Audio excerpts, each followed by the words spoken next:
problem solving using engineering design. What is it? How do you show the kids how to use engineering designing to make it work? What does it really entail? Stick around, we'll delve right into it. Hey, this is Moni Singh, an engineer, a creator, a mother, and a lifelong learner. Many people know me as Miss STEM, the founder of the STEM for Kids movement. I created this channel to help you raise your children, your students, for success in this ever transforming world laced with increasing digital influence. You watch these videos because you know that there's something more inside your kids. They got the Elon Musk type of talent hidden inside them. If you haven't done so, hit the subscribe button, and I share regularly. And as a subscriber, you have access to the practical tips, tools, and resources to raise resilient creators. The profession of engineering involves designing and developing a variety of products and solutions. Now, I know many of you listening to this will say, hey, but I don't think my child is going to go get into engineering. So let me just skip this. Well, I must stop you from doing this. And, I'm an engineer, so I'm a little bit biased, but there is something really interesting about the way engineers go about solving a problem, creating solutions. And it doesn't matter whatever, whether the child in your life is heading into engineering or not. At a foundational level, the engineering design process allows for you to come up with solutions, and the process is relevant in any field. So basically what I want to do is provide you with some details on what does this process look like, and how you can apply that, and how you can show it to the kids to apply that in developing creativity in children. Now, first of all, we are going to delve into just, what does that engineering process looks like. So just at a very high level, and of course, I'm going to drill deeper into each and every element of this, but at a very high level, it begins by looking at the end, right? So it begins by visualizing the end state. So let's say you're looking at a problem. So you do need to, the very first step is to understand that problem, and then to figure out the goal, to really visualize that end state, right? What is it that we're trying to create, whether it's solving a problem or actually creating something from scratch? Now, I remember, when I began in engineering, in big companies, big corporations, and there'll be a very elaborate requirements phase, just so that we could clearly understand what is it that we're trying to create, what is it that the customer wants, what is it that the market wants, and there'll be so many processes, the steps involved in that whole process of thinking about the market needs, the customer needs, the direction of the competition. How do you bring it all together to create a product that's going to be competitive and relevant when it comes out? And so there was a very elaborate process around that, just to figure out those requirements. And now, not just in engineering, if you think about any real life situation as well, you have a problem. The only way you can solve that is to understand what that problem is, and to start to think about what do possible solutions look like, right? And if you indeed solve that problem, what would that feel like? What would it look like?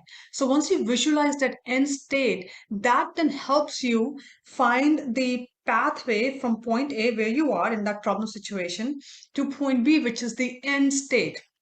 Um, to take a very simple example, right? When you decide that you'd like to go from, let's say, I'm sitting here in Raleigh, let's say I want to drive from Raleigh to Los Angeles on the other side, the other coast of America. Now, for me, it's very important to know that, okay, I am going to Los Angeles. At this point in time, I don't know how I'm going to get there, and that's not pertinent, not at this stage in the process, right? But I just need to know that that's what the end state is, that I'm in Los Angeles, right? And because, I mean, imagine that you can't just sit in the car and start driving, going wherever, right? You're trying to define what that end state looks like.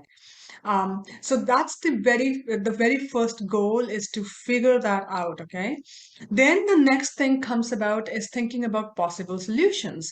And so this is almost like, think of it like the top of the funnel, right? You want the ideas to keep coming, This is the step where you might be brainstorming. It could be you individually, yourself doing it, just thinking about various ideas. And this is the time when you don't want to edit, just keep dumping whatever thoughts come in the mind in terms of what could be a possible solution.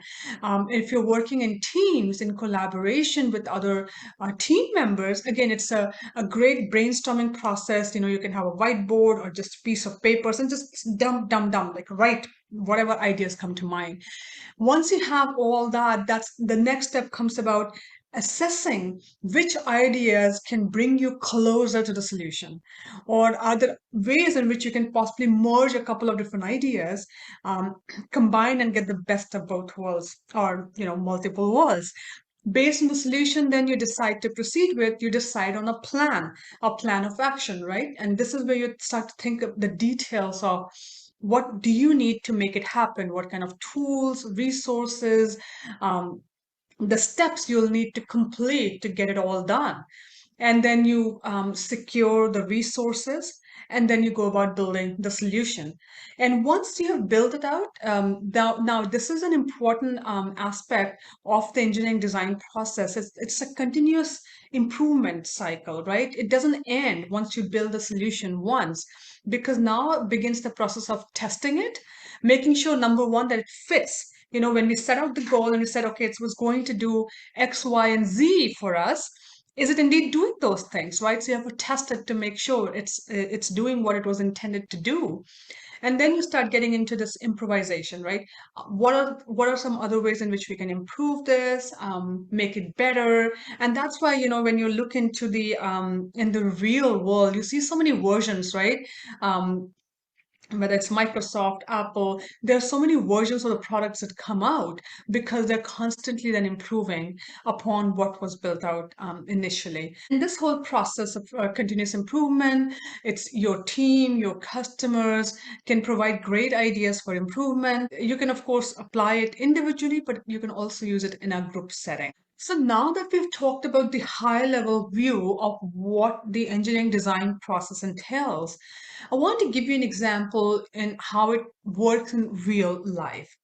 So when you think about real life of engineering and business, when a customer, so there's a business which is a customer, let's say, and they need another business, which is a supplier, to make something, they go through a process called a request for proposals, RFP. And in this RFP, the customer will clearly articulate what is it that they need. So they'll have a list of questions, a whole bunch of questions. So they'll explain, okay, this is what we're trying to do, this is what we want to accomplish, here are the key specifications, this is what the solution must meet. They'll have all kinds of criteria and constraints, right? So the solution must meet certain requirements with regards, let's say, time, weight, money, and things like that, right? So, for example, a car manufacturer may have a specification, a spec, for the brake suppliers to provide a mechanism that can bring a car driving at 60 miles per hour to a complete stop in 3 seconds, for example. You could have a cell phone manufacturer, they may have a spec for a battery provider to have the battery last for 48 hours without before recharging. You could have an airplane manufacturer who may have a spec to have a total weight of the plane without people. It's also called the dead weight, not to exceed a certain limit. So you basically put all these requirements, and then the RFP goes out to the shortlisted set of suppliers.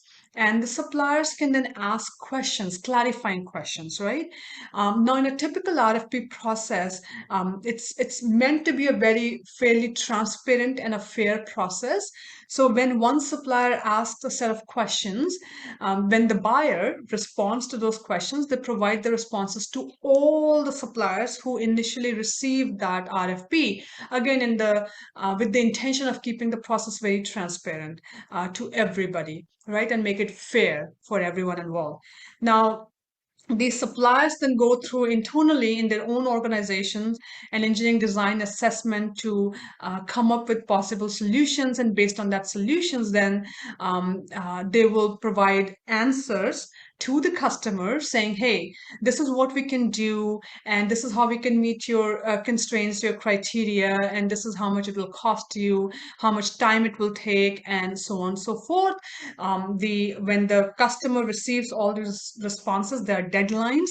When they meet all these, when they get all these responses within those deadlines, then the customer side, the team will then go through, review all the responses, and start to figure out, further shortlist and say, okay, who are the suppliers who can really meet their needs, and then from that point on, they can, go forward with the steps of deciding who wins that RFP and who can be awarded that business. Hey, now that you have watched this or heard what I just shared, go ahead and subscribe to the channel if you haven't done that yet.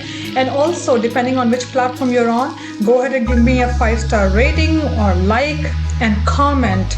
And also share this resource with your friends and relatives so that they can also get their hands on all this valuable information that I'm sharing. Now, one more thing, I am giving away my 7 C's blueprint for raising successful children. So if you have not gotten a copy yet, go ahead and do that right away. You can go to www.raisingresilientcreators.com. The link is down in the description. So go ahead, click on it and get that resource. It's a very valuable resource that can help you with your priority of getting your children on the pathway towards success. So with that, again, subscribe to the channel and go ahead and get that resource right away.